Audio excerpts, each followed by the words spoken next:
There's some people out there that decided to take a break from the alcohol for the whole month of January. And as dry January or Dryuary or whatever you want to call it comes to an end, some may want to continue abstaining from alcohol as they move forward.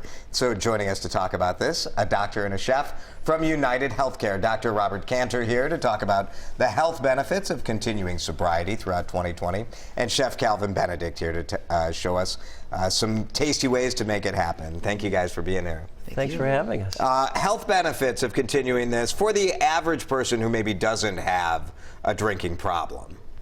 Many benefits. One is that the likelihood of losing some weight. Yeah. That's a big one. A lot of calories in alcohol. Right. A lot of calories, as well as improved sleep. And one that's kind of surprising, lower blood pressure. Really? And on top of that, there's also a likelihood that if you're abstaining for the month of January, there's a likelihood that you might drink less or not drink at all for a couple more months. Have you noticed, Chef, have you noticed a difference in people participating? This seems every year, it seems more and more people are doing this Dryuary. Oh, absolutely. Yeah, I mean, as you see into the New Year resolutions, people kind of want to make a personal goal.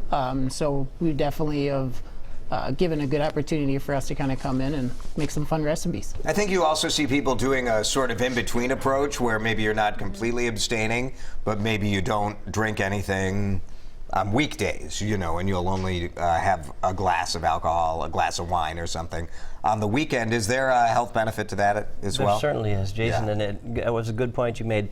It's good anytime to be thinking about how you drink. Your consumption. And explore some of the options. It might be not drinking as much, or maybe being just more aware of what you drink, when you drink, who you're drinking with. Smart. So you brought us some ideas for if you decide you want to continue this or just supplement your drinks. So what do we have here, Chef? Okay, perfect. So the first one we have is a sangria. So when I hear sangria, I hear like robust, bold, fruity, vibrant. So we've used a ton of different varieties of fruit with some flavored juices and a little bit of sparkling water for some effervescent, kind of that fuzz that people are looking for.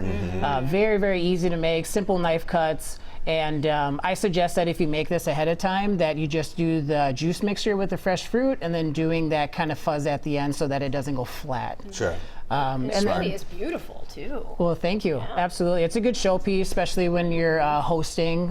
You know, like this weekend, we definitely have the big day coming, so or the big game. So it's a nice recipes to have when you have guests over at the house. And then you have kind of a cranberry mule also. Cranberry mule, yeah. It's a lot of fun. You'll definitely get a lot of essential oils when you peel that rind of the orange and from the ginger. Just keep in mind that the ginger does grow in the ground, so it is dirty. So wash it really, really well, and then that'll incorporate that spice and flair that you're looking for into that cocktail. What would the base be of that? Not rather a ginger beer? Would you do a ginger ale? What would you do instead? So the base is essentially that sparkling. So there's going to be just unflavored sparkling, but you can do different types of flavors if you want as well into that recipe. I mean, a ginger beer is non-alcoholic, so you could use ginger beer too. It's a soda, yeah. Yep, absolutely. So what you're removing is the vodka from the mule. Correct. Yeah, which vodka barely tastes like anything anyway. So honestly, like doing a mule without the alcohol, you don't really miss any of the flavor. Right. Yeah. Yes. Smart.